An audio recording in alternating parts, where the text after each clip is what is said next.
Good morning. Good morning, everybody.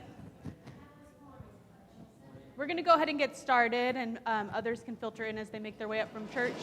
This week is our third week in a series following up from our visit with the Tippy McMichael speaker, Catherine Meeks, who was here almost a month ago to speak to us about racial reconciliation.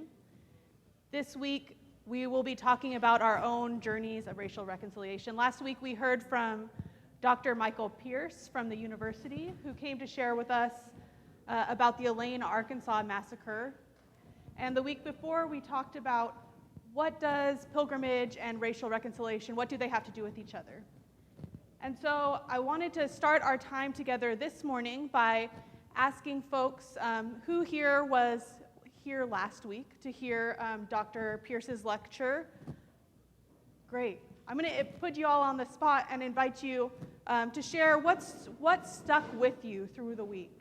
After listening to his lecture, we invited him to come be with us to learn more about Elaine, Arkansas, and the events that unfolded there nearly 100 years ago in preparation for a pilgrimage that our Becoming Beloved community ministry has been planning this September to attend the memorialization of the dedication there. And so there's more information about that on postcards on your table, which you're invited to take with you.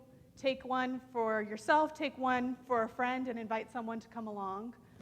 But we invited Dr. Michael Pierce to be here so that we could begin learning more about our own regional history of race and racial reconciliation, and how our community, as a church, we're called towards reconciliation, and that includes racial reconciliation. And so what role might our church take in this work of racial reconciliation in our state and in our city, in our country as a whole?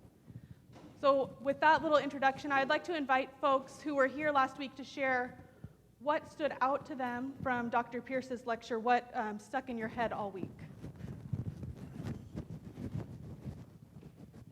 The important thing I think he brought out was it wasn't about race, it was about union and workers' rights, and how easy it is for somebody to stir up the white community with fear and hatred, and it turns into a racial thing, so the white people are basically shooting themselves in the foot, as opposed to defending their whatever they are against the black people. And that just seems to happen time and time and time again. Thank you. Sounds like it's more complicated than at first glance. Anyone else have a reflection? Barb? Evan will bring the mic to you. I was glad to be reminded, sadly, that it was going across the whole country. It wasn't just Arkansas. It was many, many places. So this was just one event that was an example of things that were occurring across our whole country at the time period and maybe into the present day. I was surprised to learn that the right to work laws started here during that time period in Arkansas and swept across the country. That is really fascinating. Thank you. Any other reflections that stood with you this week after Dr. Pierce's lecture?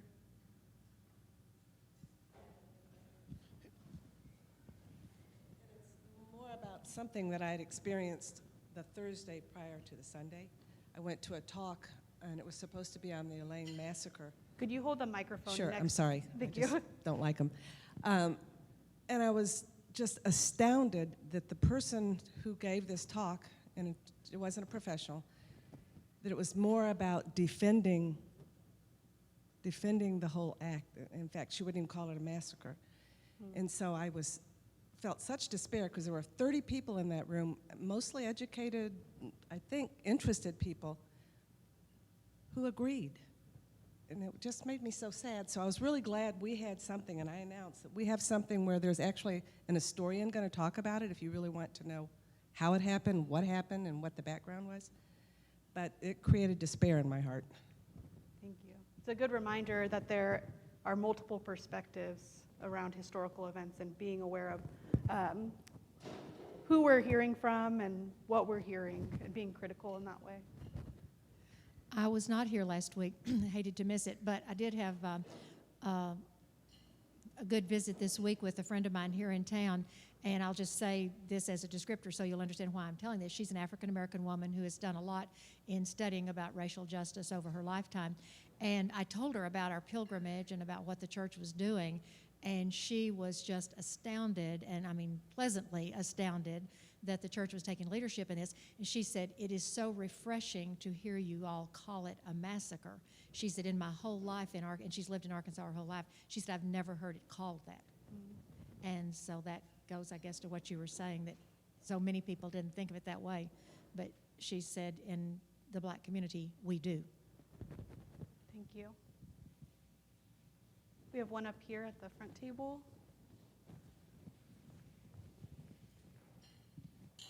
I didn't get to attend the whole thing, and I must say that he wasn't using his mic very well. I had to ask him multiple times to speak up, and he didn't do it. Something that stuck with me is our current perception of politics is not the same as what he was reflecting. Based on what I remember from last week, he was saying that the Republicans were the ones who were in support of the ones who were being oppressed. And it was the Democratic Party that was on behalf of the suppression.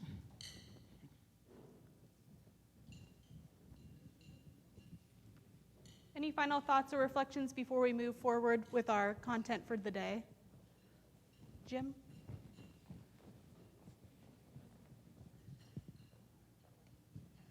I was interested in the interrelationship between economics and racism. And according to Dr. Pierce, after the war, things were going okay in the field of workers' rights and people able to get enough piece of the pie. And then that invisible hand of the market that we hear so much about took the cotton market south. And when it did, according to Dr. Pierce, that's when the difficulties start. Thank you. So today we're going to watch a couple of short videos that will invite us to think about how confronting our cultural history can help us to move on an inward journey. This is part of what Dr. Meeks shared with us when she was here about the dual nature of racial reconciliation, of learning both what's happening in the external world, but also paying attention to what's happening inside. And these videos come from a pilgrimage that the presiding bishop led to Ghana, which is that the same that you, Reverend Evan, was on this trip, so maybe we might have some insight to share. One of the videos we'll watch is the canon Reverend Stephanie Spellers, who's an African-American woman who serves on the presiding bishop's staff. The other video will be the Bishop Andrew Waldo, who is a white man, and both of them share from their personal experience out of their own racial identity how this trip to Ghana to the slave camps there moved their hearts and helped them to confront what was going on in their own family history, in their own relationship with race in their lives. So we'll watch one of the videos, and then I'll invite you to respond aloud. Evan will bring the mic around at that point. Just what stood out to you from the video? How was your heart moved by listening and watching?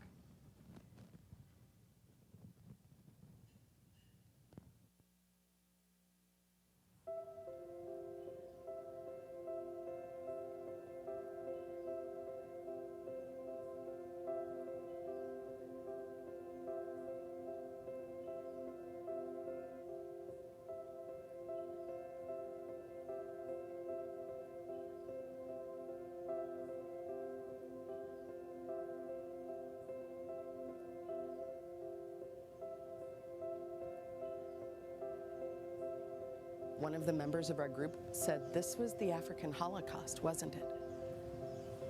And I realized, like, it was.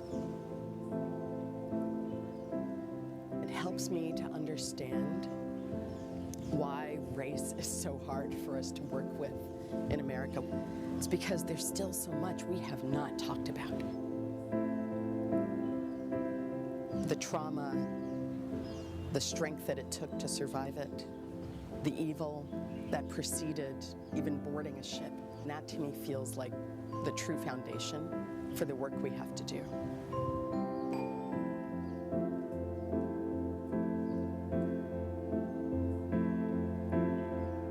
Standing at the door of no return, it was like I could feel this wave of dulled pain, and it was like I could hear them.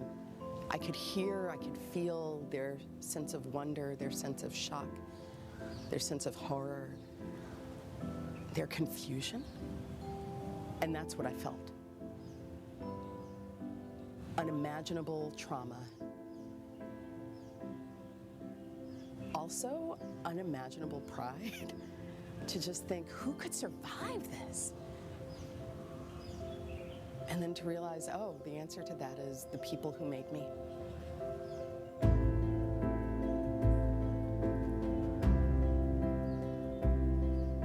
I knew as I was getting ready that this would be a trip with a lot of layers for me.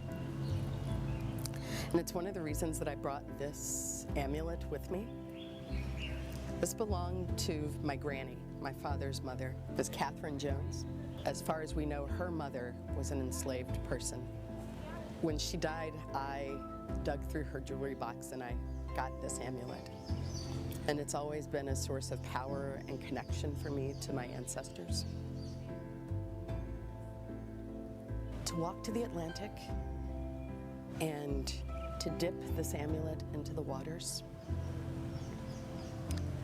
it's kind of like baptism. It was like being born again. Like all of the narratives that I've heard and struggled with as an African American. The years growing up in a small town in Kentucky, sometimes wishing that I could be anything but black.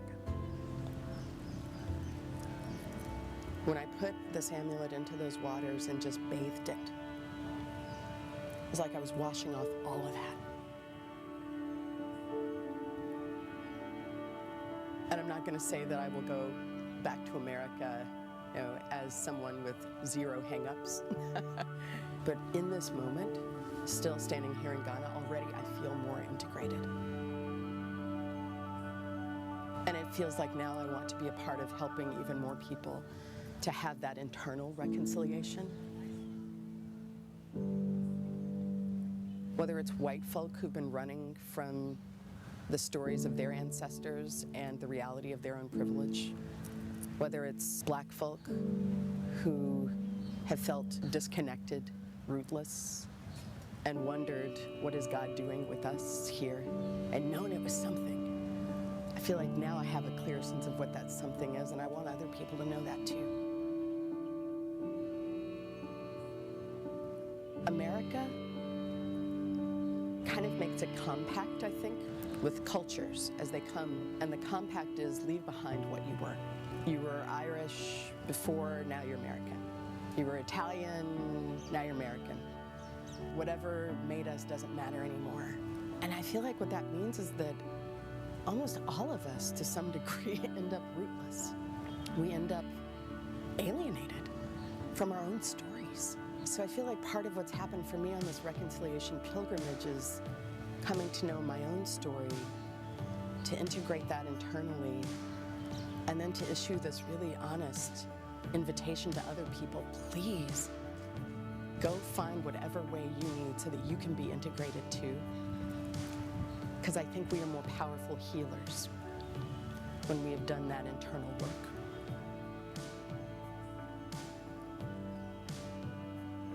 What I know is that reconciliation is truly at the heart of the Jesus movement. I didn't know all that we had gone through, the extraordinary trauma that, of course, travels through the blood.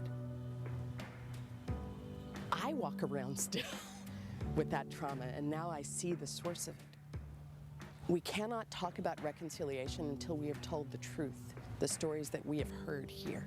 And it feels like all of us are now standing on a foundation where whatever work we do for reconciliation is going to be real and not just talk.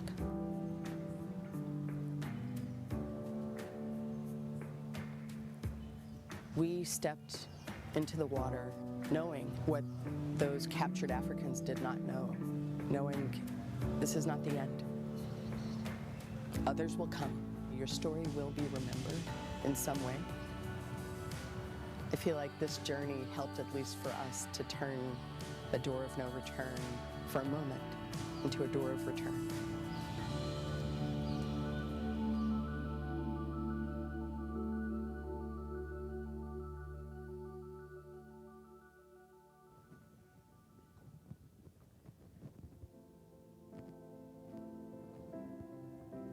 So I'd like to invite you to share what that might have stirred up for you, what response you have. And if you'd like to, I think it's playing a second time. I'm going to stop it. I think it's the same. It's not? Okay. Sorry. It's okay. We'll see the concluding text on the next video. So I'd like to invite you to share what that stirred up for you, what response you might have, and if you would like to share, to raise your hand, and Evan will bring the mic to you.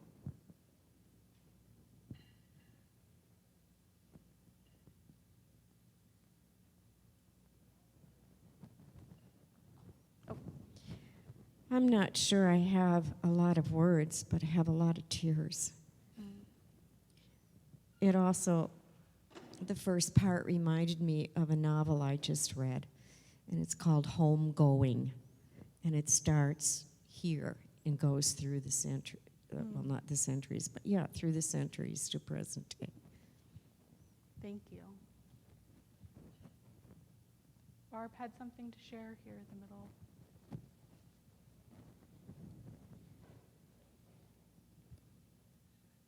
Well, because we had talked earlier about the market, Jim had mentioned it never ends. And then the other thing that really brought my tears was her saying at one point she didn't even want to recognize she's black, African American. I'm just ashamed for our country.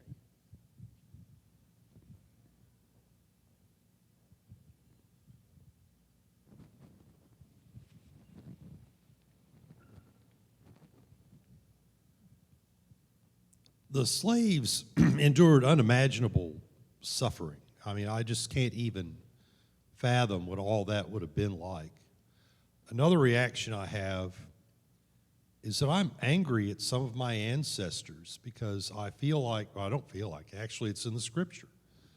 They have imposed a tradition or a culture of sin on me that I didn't want. I never want that to happen to anybody, and I wouldn't have wanted it to happen to the slaves, to those people.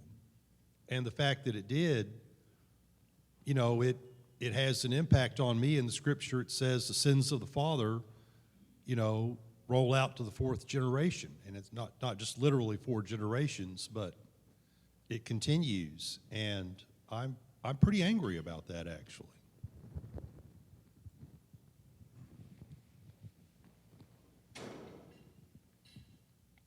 I object to the premise on a couple of points. One, indentured servants suffered much, much, much, much, much worse than any slaves did because people who owned slaves took care of the slaves. But indentured servants, no one cared about them. Two, Africans were sold into slavery by their neighboring tribes. So they sold themselves into slavery. So our ancestors weren't the original ones held responsible. It's the ones who sold them to the slavers.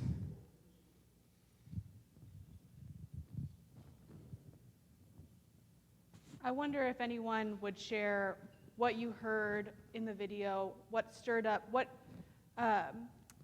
Stephanie shared about her sort of spiritual transformation or emotional journey that this experience of going on a racial reconciliation pilgrimage invited her into. So I wonder, what did you hear from her in terms of how it changed her heart, her faith, her hope in God?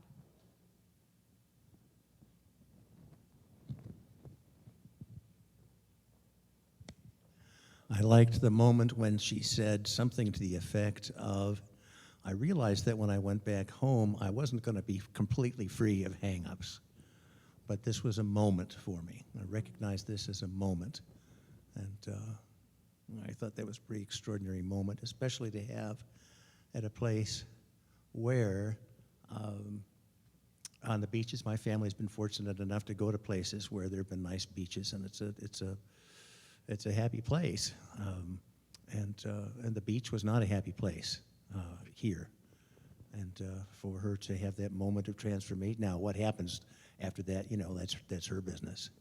But, in terms of how we use this, in terms of who's responsible, my ancestors did, my ancestors didn't, hold slaves, indentured service, whatever. I would suggest it doesn't matter. It does not matter that what we're left with now, what's facing us now, that if we can make things better now or contribute now, then maybe that's a good thing, and maybe that's an imperative that's facing us. Thank you.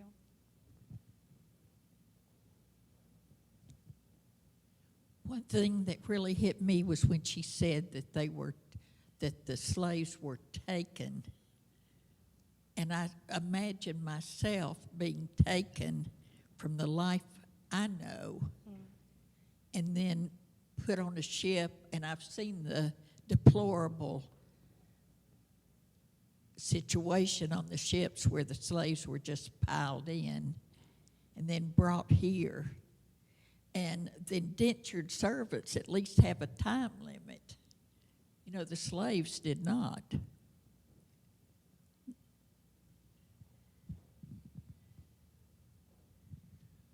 Thank you. I think a lot of us have different feelings about this, and I'm sure that as we are Christians, our hearts belong to Jesus, and He will move our hearts in the proper direction, appropriate direction. And of course, God weighs the hearts of men and women. I am not a Southerner, and most of you might be Southerners. I'm a Westerner with a Northern heritage. I have no guilt, no shame. I feel nothing to apologize for. I just don't feel it.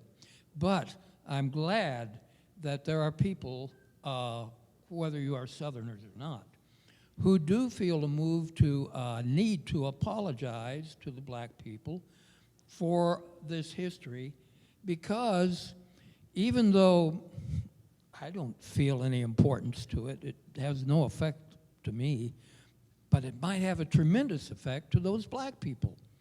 So I give thanks that so many of you have that feeling in your heart. Thank God.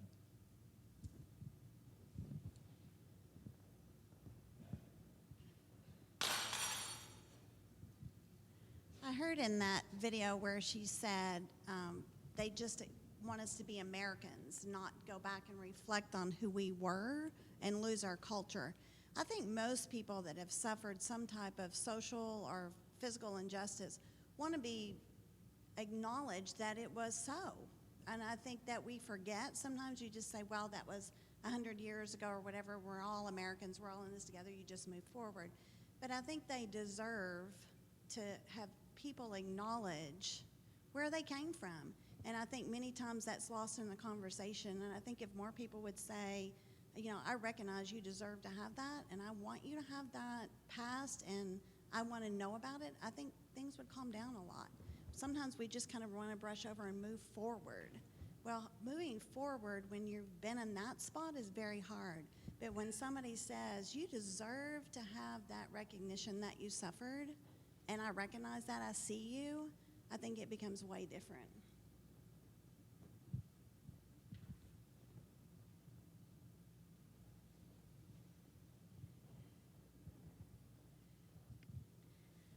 I think in one point in the video, she said, I felt that trauma.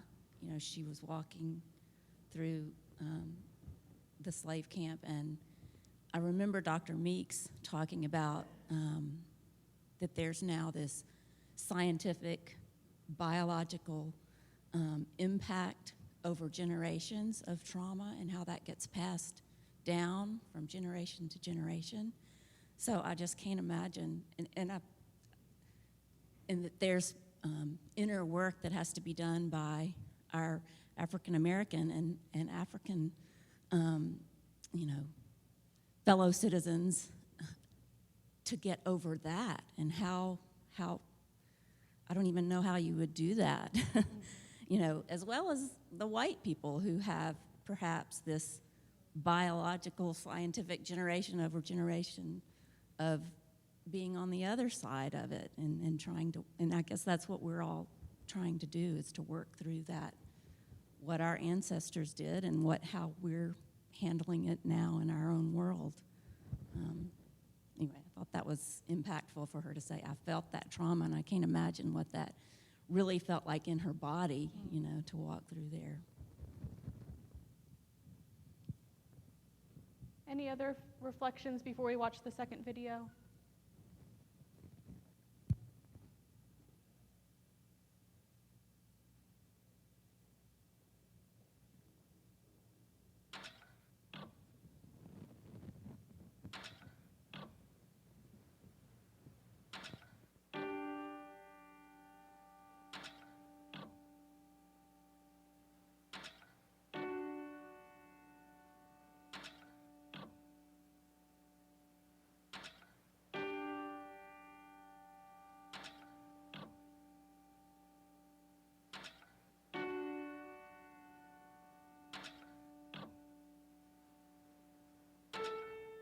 Slavery is the most evil form of turning people into objects. Every Episcopal church that dates back to that era, and all of us, by our connection with it, have some blood on our hands. At least in the sense that if we don't understand it, we can't change what we're doing. We will continue to objectify people in our daily lives.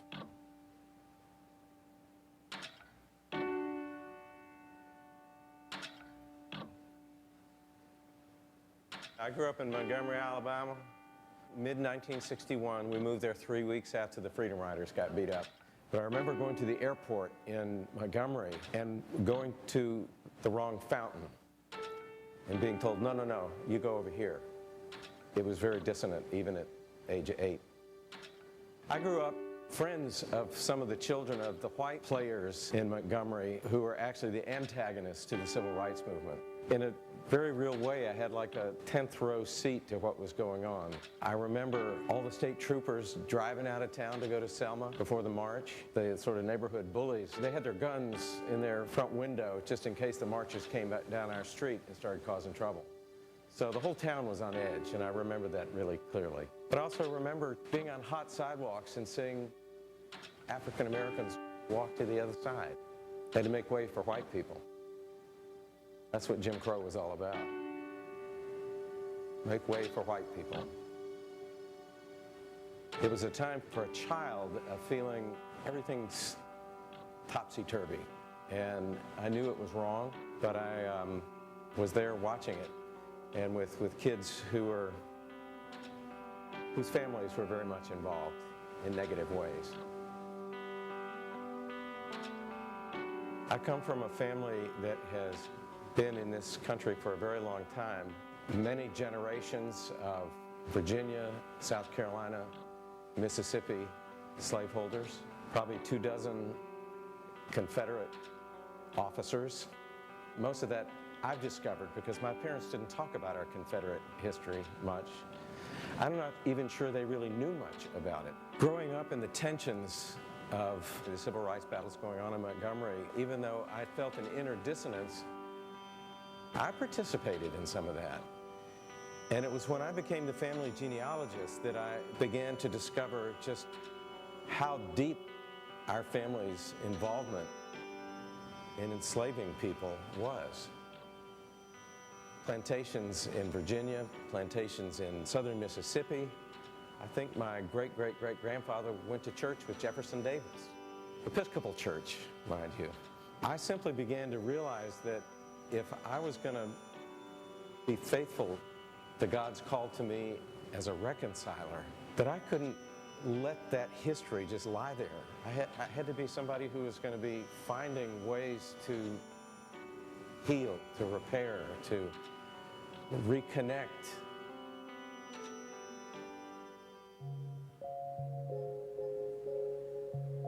I felt pretty much silenced and numbed as we've gone through these castles and through the Pecora slave camp.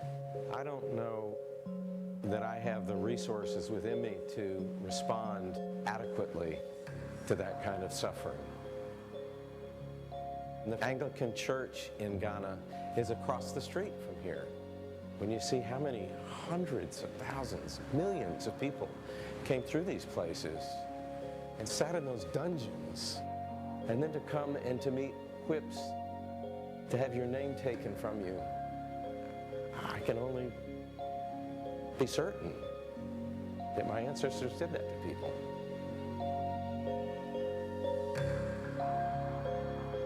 So I have to shift course.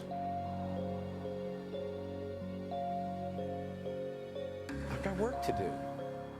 Some of it is channeling the pain that I feel in seeing this, the knowledge of my family's complicity, the reality of children in my world never having their gifts raised up. My inner sense of urgency to be about that conversation has just filled me in this place. I don't see the work of racial reconciliation as in any way separate from my call to the priesthood.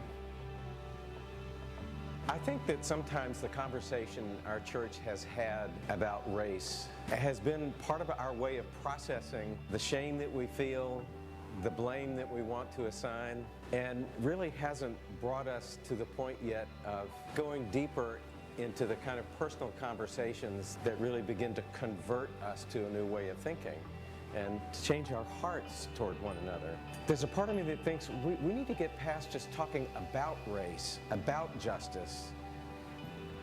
We need to live it. We need to bring our lives so deeply into that conversation that the objectification that slavery is the ultimate expression of is replaced by a complete I-thou relationship. I'm in relationship with you because you're created in the image of God. That's holy.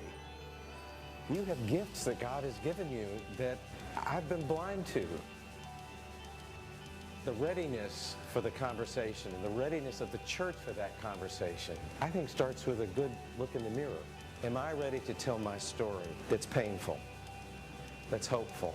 Am I ready to hear your story that's painful, that's hopeful? I'm ready. I'm ready to do that work.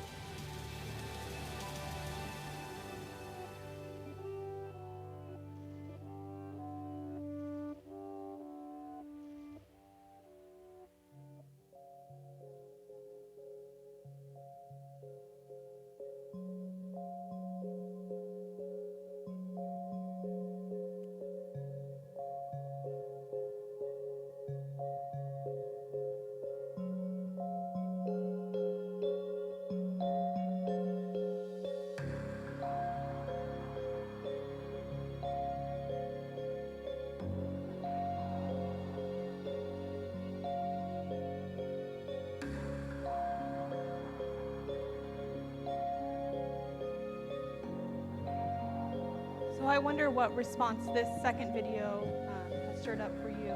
What do you hear in the video about Bishop Waldo's personal journey around race in his family history, about his own call as a Christian, as a priest, to address racial reconciliation? What response might you have?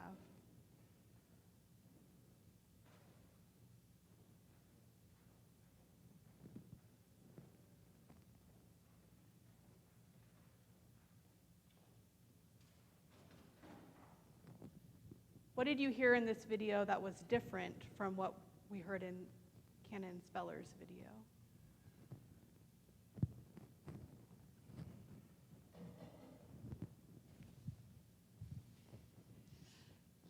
I don't myself feel any personal complicity because of my family. My father's Canadian. My mother's family is full of abolitionists and station masters on the Underground Railroad, and I myself helped with integration a little bit in Fayetteville in 1960, 61, 62. But I'm very conscious, this reminded me that I'm a white person and I have benefited from the history that we have in this country and in this world. And I do feel I'm part of I need to take some collective responsibility with everybody else. Just reinforce. Thank you.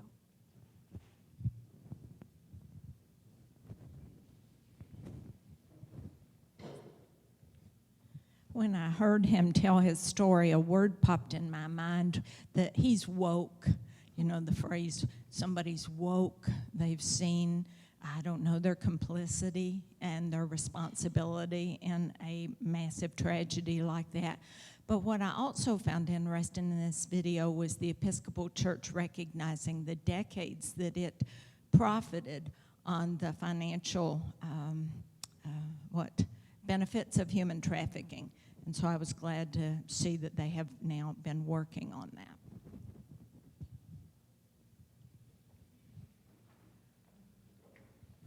I want to, in reference to what that gentleman over there was talking about being from the North, so having anything to do with this, it's not his responsibility.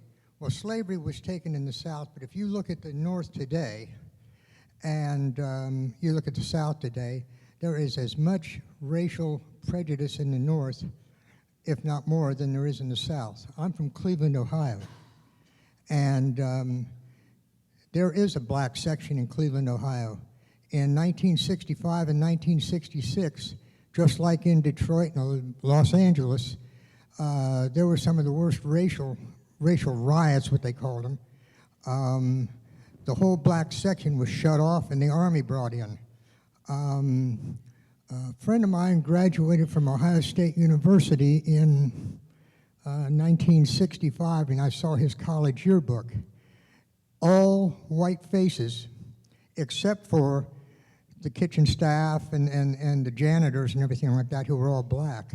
No, the North is not like a bastion of racial acceptance or freedom. Jobs, access to the good part of life, no. And it hasn't changed.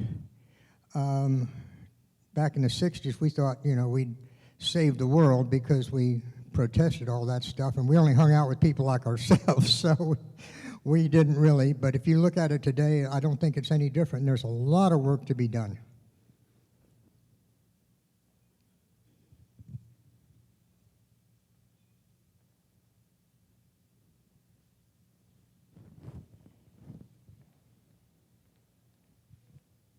You had asked, what have we noticed? And one thing that jumps out with me, it might take me a while to figure out what it's saying to me, but one thing that jumps out was when Stephanie Spellers spoke about entering that place and moving through it, how she could almost hear, she said. She could almost hear, and that there was something inside of her that was given a voice that somehow made sense of her experience. And it contrasting her hearing in that place with his, Waldo's experience of being silenced in that place, of hearing nothing. It's a powerful contrast, and it speaks to me of perhaps of the deep gifts of pilgrimage, whether it is to an actual place where ultimately the depths that divide us are held only in the resonance of the place, or in listening to one of the stories, that kind of pilgrimage into another person's experience, and how it just speaks to me that it's going to be necessary for us all to find a way to share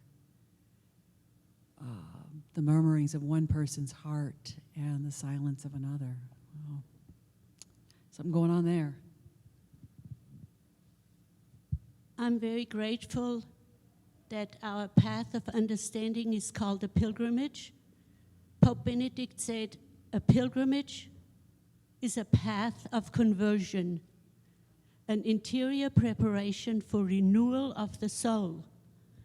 So when we're talking about this as a pilgrimage, we all feel, or I feel a responsibility to go on.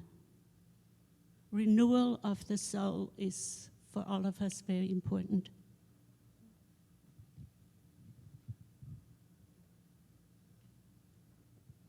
Any other responses?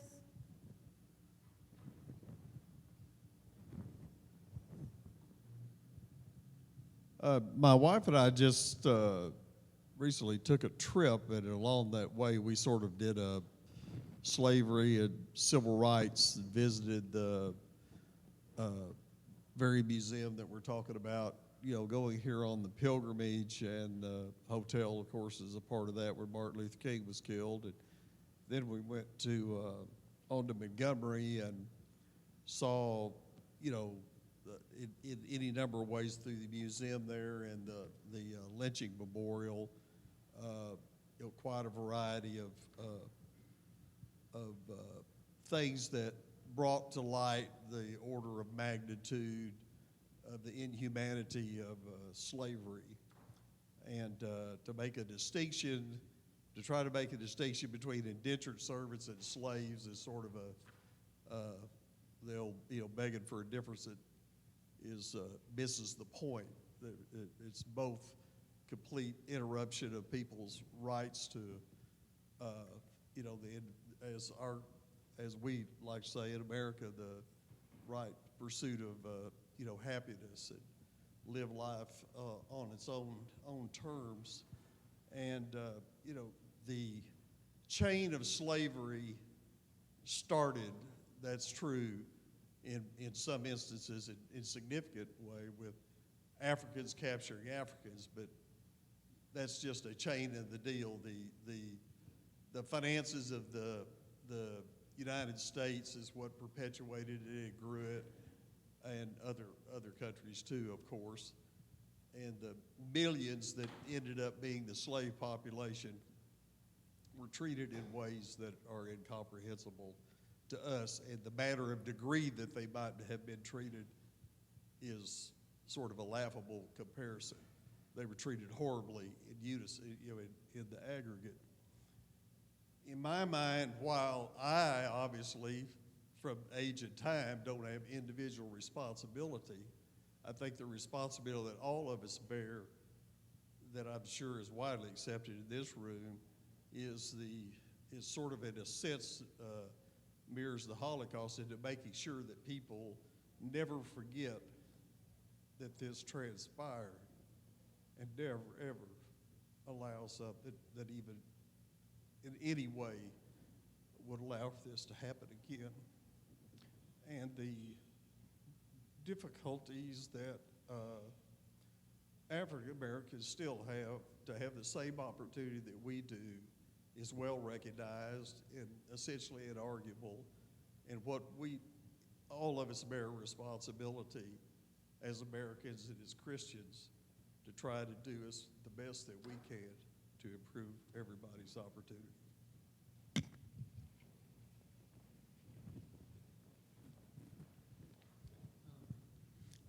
Thank you. I'd like to thank a couple of gentlemen mentioning North and South, of course, as and responsibility. Of course, whether we're Northerners or Southerners, we are Christians.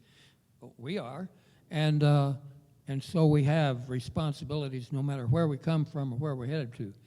I often wonder, though, what did God have in mind when He made us such different colors and different facial figures and different cultures? And why did He, you know, it's more than the Tower of Babel, different languages. It's tremendous, even grotesque differences that we have, all the different races in the world. Some people with great big noses and all kinds of things like that. Okay, come on. But what did God have in mind? And I think I see God as, well, somewhere in the Bible, I think King Solomon says, we are in this world to be developed, to be challenged, to be exercised, or something like that. And I've tried to find it. It doesn't say it very clearly, but you get that impression. God made us, put us in this world to be developed. And we are constantly given challenges. And this racial thing is a challenge. And so I ask, well, how are we doing? And in the past, we've done very, very poorly. But I think we're getting better. And I think we intend to get even better. And I know that the Lord, our Jesus, Lord Jesus, will help us to find the way. So all these feelings that he puts in our hearts and these plans that we want to do, just ask Jesus, and we know that we are driven by this love, by this Christian love. Is that okay? Thank you. And I want to thank everyone for remaining in this conversation. And I hope that you will join us as we continue this conversation. Our Becoming Beloved community ministry meets every first and third Wednesday night. And all are welcome at any time to come and take part or visit and see the kind of work that we're doing together. Please take a postcard with you as you go. It's time for us to move towards church. But I hope that you'll take one for you and one for a friend and invite those you know who might benefit from, all of us might benefit from, so invite everyone, taking part in this sort of pilgrimage of racial reconciliation. Thank you.